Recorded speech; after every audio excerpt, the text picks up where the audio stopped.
born together, live together, die together. But is that great or what? You should have seen the soul-crushing look on old Throcadilly's face. Wow, I just never thought you'd do that to your own sister. Do what? Get in the way of her happiness? If Ruffnut really has feelings for Throck, it could mean she's passing up a chance at a lifetime of love and happiness. And same goes for you. Don't you ever want to meet a beautiful Viking girl and have a family of your own?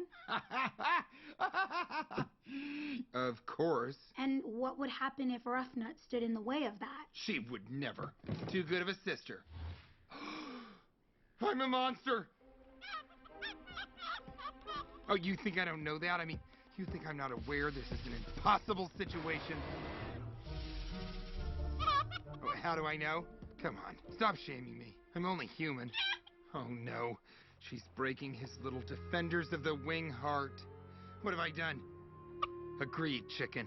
Something must be done. She won't allow herself to be happy as long as these perfectly manicured feet walk